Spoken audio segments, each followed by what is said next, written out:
Alrighty, ladies and gentlemen. For those of you that watch all the time, you know what that means. 2 more days. I'm out of this liberal hellhole. Um, Real quick before I get started, um, if you're not subscribed to Odin's Men, at least watch the video. It's called Seven Rants on Why America Isn't Great, and you can see all these liberal heads exploding, which happens. It happens. It's happened on my YouTube channel. Had this guy the other day. They make up the little fake YouTube accounts, blah blah blah. And for all of you that have been watching for a while, if you haven't seen it, go back and watch it. I did a show on why you can't argue with liberals. And so it was really funny because the day after I made that show, I was with a client, very good couple. They were from California, conservatives, and moved back to Washington. I think he was originally from Washington. One of them was originally from Washington. I'm not sure which. But we were talking, right? And they're like, yeah, we try to tell our son, but every time we do, he just gets so mad. I'm like, because you can't argue with liberals. They're just emotional. So I had somebody comment, well, it's not just liberal values that are causing crime rates to rise. It's happening in Republican cities too. I was going to do this video with the top 20 violent crime stats per capita. All 20 were Democrats. The only thing I didn't agree with this list, and I might have to recheck it, is that Austin wasn't on there. I was really surprised about that. Austin or Houston. Like, wow, you're not even trying, Texas. You liberal Texans aren't trying. Even though liberal and Texan should even go in the same sentence. But watch that video. You can't argue with these people. They're all emotional based. They don't know why they're saying what they're saying. It's like arguing with children. You can't do it. Don't do it. I almost fell for it, but I didn't. Just ignore them going about your business. But when you watch that video, remember, these are the same people who, if they're in enough numbers, will burn down police departments,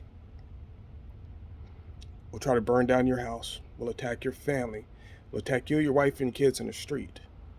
So they keep escalating because nobody's put them in check. It's like a child, right? If you don't put your child in check at an early age, you can't control them when they're teenagers.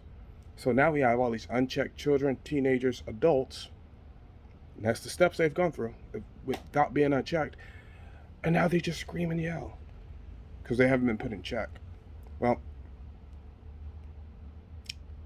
I'm moving back to the country. I'm done.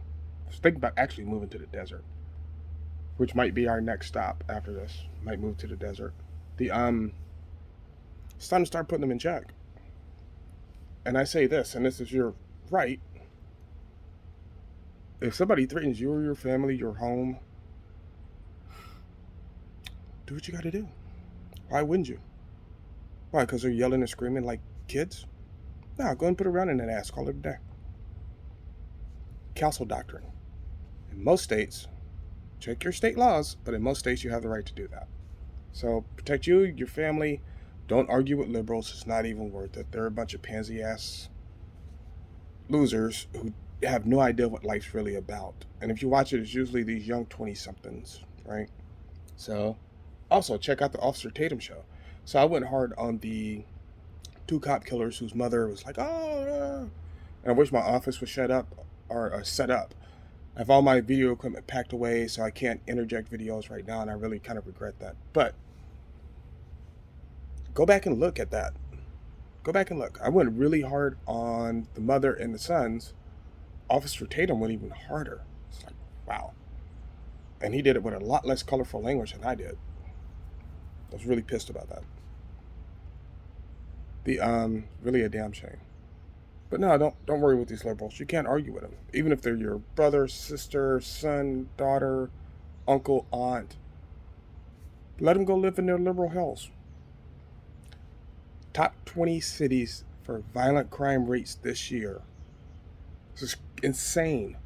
You would think a red city would have just happened to fall in there, but they're all liberal cities. And understand, just because a city's in a red state doesn't mean it's a liberal city. You gotta look at the city council, you gotta look at the mayor. Look at Austin, look at Houston, look at Dallas, Fort Worth. Usually it's these big cities. You got to stay at Miami. Stay away from the big cities. So, as always, like, subscribe, share. Especially in these days and times with these crazy ass liberals running around want to do you and your family harm. Do what you got to do.